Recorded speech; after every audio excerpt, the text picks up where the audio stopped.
Alrighty, so carrying on after yesterday's video, we're going to be discussing again the base level of that pyramid we were talking about yesterday. So we're talking about calories now. Now, what's important with calories is, again, as our base of our pyramid, it's really important we set up that calorie amount or our daily intake based off our goals. So again, if we're looking at fat loss, we're looking at a hypocaloric diet. If we're looking at gaining some mass, we're looking at a hypercaloric diet. Or if we're looking at sort of maintenance and just sort of trying to get feeling a little bit better, focus on performance without really gaining or losing any weight. So athletes, I'm looking at you for the most part, especially if we're a weight-based sport and we're away from our competition time and we're not trying to gain any mass, then we're looking at an isocaloric diet. So I'm going to show a few examples here. I'm going to ping these up, hopefully on a document right here that you'll see on the video, if this works. And we're going to talk through some examples today. So what we've got here is we've got 2 examples for men, 2 examples for women.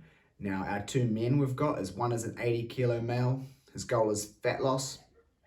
And then we also have a 68 kilo male who has the goal of gaining some weight. On the woman's side of things here, we have a woman who's 65 kilos, who's looking at maintaining her body mass right now. And then the second lady we have is a 75 kilo female who would like to lose some weight.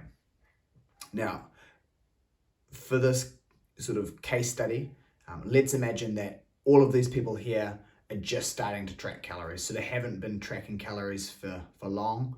Let's just say they've been doing it for a week or so. The big thing when we're talking about setting up a diet and getting started with tracking calories and things like that is knowing that it's an educated guess. So we're going to work out based off, your weight, your height, your leanness, or how much lean body mass you have, how active you are, so your activity levels and things like that. We're going to take a really good calculated, educated guess at getting this number right based off the goal that you've got. But then we're always going to have to make adjustments, okay? And again, when we get down the line of looking at macronutrients and timing and things like that, those all play a role in how the diet's actually going to work too. But today we're just focusing on calories. So again, we're going to take that calorie amount based off the goals that we can see here. And then that's how we're going to start to set up our diet. That's point number 1, okay? Now, for the example I'm going to use today is something that's called the quick method. I can't remember who I first learned this from. It may have been through the Polkin group. It might have been Luke Tulloch. I can't quite remember, but I know that both of those groups and Luke as well have referenced this in the past. So this is the quick method, okay?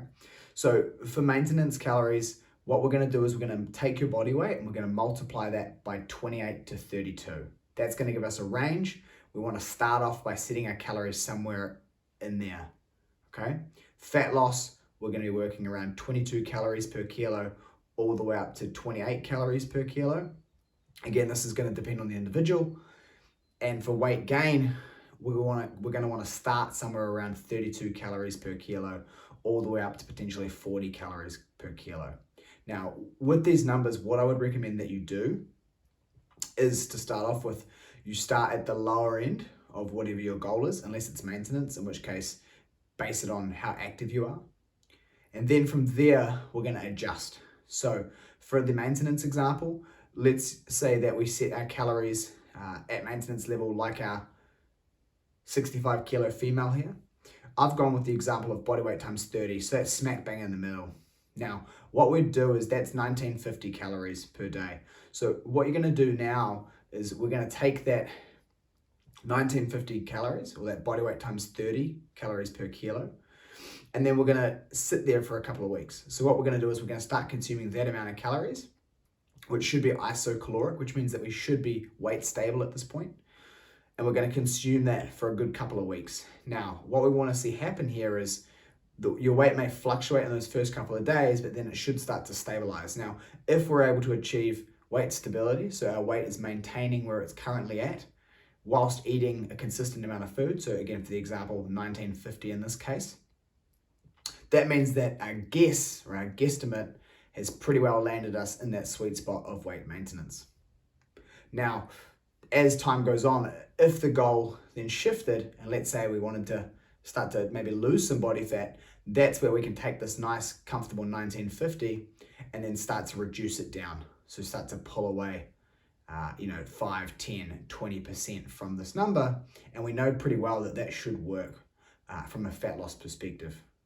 Now, on the flip side of that, what we could do is if we were looking to then gain some lean body mass, what we might do is take our body weight and again, start to multiply it by more. So, adding 5, 10, 15% of calories, depending on the goal and how fast we're looking to gain weight to this example here.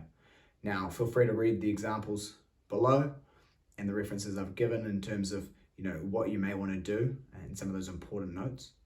And if you have any questions, again, feel free to reach out or hit me a message. And I hope you found this helpful. All right. Thanks, guys.